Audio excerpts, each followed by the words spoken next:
मैं जिसे दोस्त समझ रहा था अनील, वो कमबख्त तो सबसे बड़ा मुनाफिक निकला। अस्सलाम वालेकुम जी, आप देख रहे हैं एनील टॉक्स और मैं हूं अहमद नबील नील।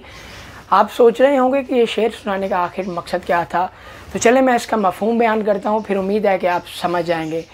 इसका मकसद यही है कि घर में चोरी होने पर आप मोहल्लेदारों पर इल्ज़ाम तराशी करें, आपका ध्यान सारा मोहल्लेदारों पर हो और बाद में मुजरिम आपके घर का बंदा ही निकले। तो इस बात से आपको अंदाज़ा तो हो ही गया होगा कि ये शेर सुनाने का मकसद क्या था या मैं बात क्या करना चाह रहा हूँ। जी, तो मैं बात कर रहा हूँ कल पंजाब असम्बली में होने वाले वाक़ई, उसको मैं वाक़ई बोलूँगा क्योंकि ये आम रूलिंग तो नहीं थी, ये आम इंतखाबात तो नहीं थे, ये पाकिस्तान की तारीख़ के सबसे अजीबो गरीब इंतखाबात हैं और सबसे अजीबो गरीब साल साबित हुआ है ये पाकिस्तान की तारीख़ में सियासत के हवाले से। तो अब बात करते हैं कल आखिर हुआ क्या। कल ये हुआ जनाब के पीटीआई की जो वोट लिस्ट थी वो ज़्यादा थी, मेंबर्स ज़्यादा थे, मगर फिर भी पीटीआई की तरफ से जो उनके रिप्रेजेंटेटिव थे परवेज़ इलाही साहब, वो हार गए और हमज़ा शहबाज शरीफ एक बार फिर से वज़ीर आला पंजाब मुंतखब हो गए। अब सोचने वाली बात है ये आखिर हुआ क्यों। तो उसमें जो सबसे अहम रोल है या जो मैन ऑफ द सीरीज़ है वो जरदारी साहब जो है वो साबित हुए हैं। जैसा कि मैंने अपने पहले वीलॉग में बताया था कि मेरे ज़राए के मुताबिक जो ख़बर मिली है उससे ये है कि हमज़ा शहबाज ही बनेंगे और ये जो पलड़ा बारी है हमज़ा शहबाज का उसके पीछे है जरदारी। और मैं भी इस बात को मान गया हूँ कि एक जरदारी वाकई सब पे बारी है। उस एक जरदारी ने 10 लोगों को एकदम जो है मुस्तरद करवा दिया। तो चलें देखते हैं आखिर ये हुआ क्यों। सबसे पहले तो बात ये आती है कि इमरान खान साहब और पीटीआई जो तनकीद करते रहे हैं एक्स और वाई पर, और जो जी है यानी कि जेड वो गेम कर गया, वो जेड से आपको समझ आ गया होगा कि मैं जरदारी की बात कर रहा हूँ। तो बाकी इसमें मज़ीद कुछ हक़ाइक़ हैं।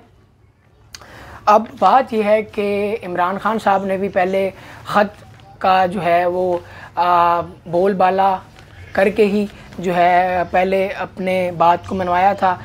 तो अब इमरान खान साहब को ये अंदाज़ा हो गया होगा कि एक ख़त क्या कर सकता है।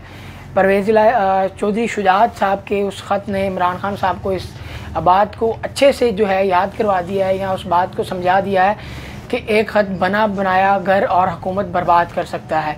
इमरान खान साहब को अमेरिका के ख़त का जो पता ना चल सका, मगर चौधरी शुजात के ख़त ने उनको अच्छी तरह से जो है बात याद करवा दी है। उसके बाद अब जो फ़िलहाल कह सकते हैं कि जो अपडेट है वो ये है कि जो केस है वो सुप्रीम कोर्ट में है। सुप्रीम कोर्ट की समाअत सुबह 10 बजे शुरू हुई थी, जो कि पीटीआई की तरफ से केस किया गया है डिप्टी स्पीकर की रूलिंग के हवाले से, इंतखाबात के हवाले से। 2 बजे तक उस रूलिंग उस जो है समाअत को मुलतवी कर दिया गया था और चीफ जस्टिस ने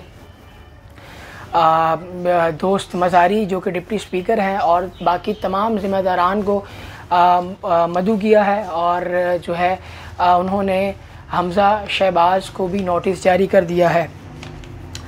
अब ये मुल्क की किस्मत का फ़ैसला चीफ़ जस्टिस साहब के हाथ में है। अभी उन पे जो है डिपेंड करता है कि वो पाकिस्तान में जो है स्टेबिलिटी लाना चाहते हैं या नहीं। वो किसी एक हुकूमत को कुछ महीनों के लिए मुल्क का कंट्रोल देते हैं या नहीं, हुकूमत देते हैं या नहीं, ताकि स्टेबिलिटी आ सके, क्योंकि अगर ऐसे ही चलता रहा तो मामलात मज़ीद दिन ब दिन ख़राब होंगे। ज़राए के मुताबिक हमें यह भी पता चला है कि असल में जो लड़ाई है वो चौधरी शुजात और परवेज़ इलाही की नहीं है, बल्कि उनके बेटे जो कि मोनस इलाही और सालिक चौधरी की जंग है, जो कि जरदारी ने उसी को जो है प्लस पॉइंट लेते हुए या उसी कमज़ोरी को पकड़ा है और चौधरी शुजात को अपने पुराने एहसानात याद करवा कर और जिस तरह से भी उन्होंने मनाया, लेकिन वो उनको मनाने में कामयाब हो गए और उन्होंने ख़त लिख दिया। पंजाब असम्बली में हुआ यही था कि जब रूलिंग हो रही थी तो डिप्टी स्पीकर के पास जब वोट आए जो कि पीटीआई के 186 थे और नून लीग के 179 थे, तो डिप्टी मज़ारी जो हैं साहब ने वो ख़त पढ़ा और सुप्रीम कोर्ट का फ़ैसला सुना कर 10 वोटों को मुस्तरद कर दिया और परवेज़ इलाही साहब हार गए। तो इसमें जो मेन चीज़ है, जो भी ये मामलात हो रहे हैं, मैं ना पीटीआई का सपोर्टर हूँ, ना नून लीग का सपोर्टर हूँ, मैं अपने मुल्क पाकिस्तान का सपोर्टर हूँ। इन सारे मामलात में जो भी चीज़ें हो रही हैं, इसमें नुकसान हो रहा है हमारे मुल्क का।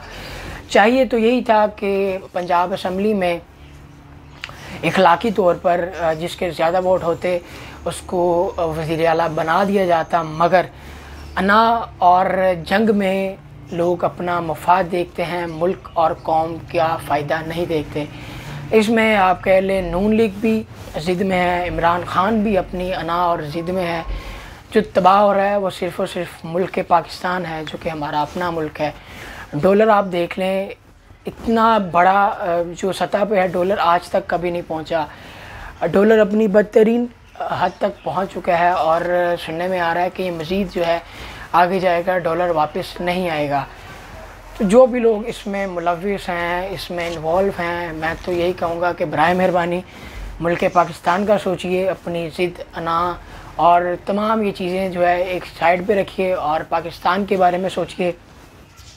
अगर क्रेडिट की बात की जाए तो मेन क्रेडिट जरदारी साहब को जाता है, जो मैन ऑफ द सीरीज़ कह सकते हैं हम इनको, और दूसरा मैन ऑफ द मैच जो है वो डिप्टी स्पीकर दोस्त मज़ारी साहब हैं, जो अभी अदालत में पेश होंगे क्योंकि अदालत ने उन्हें मदऊ कर लिया है। तो अब देखते हैं फ़ैसला क्या आता है। हम बस यही उम्मीद करते हैं कि जो भी हो हमारे मुल्क पाकिस्तान के लिए बेहतर हो। तो अपना बहुत सा ख्याल रखिएगा। मिलते हैं अगले व्लॉग में। अल्लाह हाफ़िज़।